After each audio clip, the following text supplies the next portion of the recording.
hak yolunu yazanı. Gözü yaşlı koyup gittin anamı.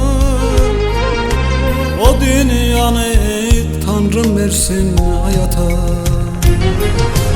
Terk eyleyip koyup gittin dünyanı. Çok sevirdin hak yolunu yazanı. Gözü yaşlı koyup gittin anamı. O dünyanı Tanrım versin hayata. Gözlerim yaşlıdır, yüreğim dolu.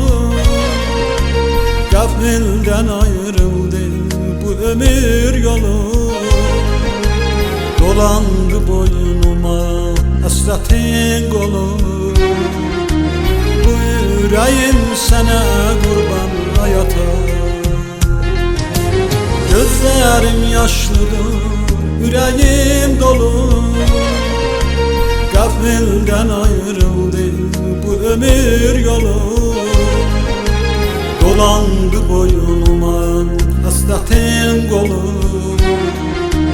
Bu yüreğim sana kurban hayata.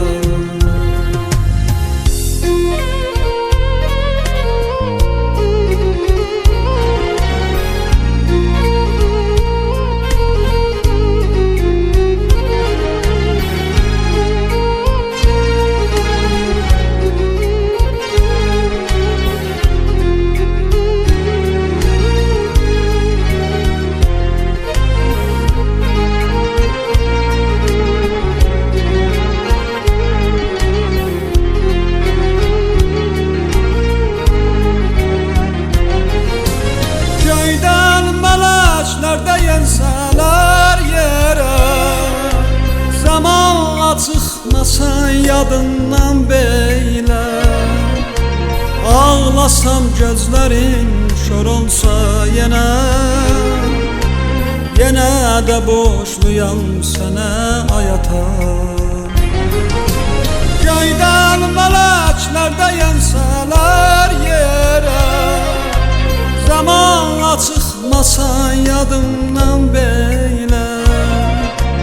Ağlasam gözlerim kör olsa yine de boşluyam sana hayata. Tanrım yazmış senin bütün yazını. Çekemedim senin atan azını. Zaman dövreyledi, çaldı sazını. Telli sazlar sana kurban hayata. Tanrım yazmış senin büzür yazını. Çekemedim senin atan azını. Zaman dövreyledi, çaldı sazını. Telli sazlar sana kurban hayata. Gözlerim yaşlıdır, yüreğim dolu. Gafilden ayrıldı bu ömür yolu.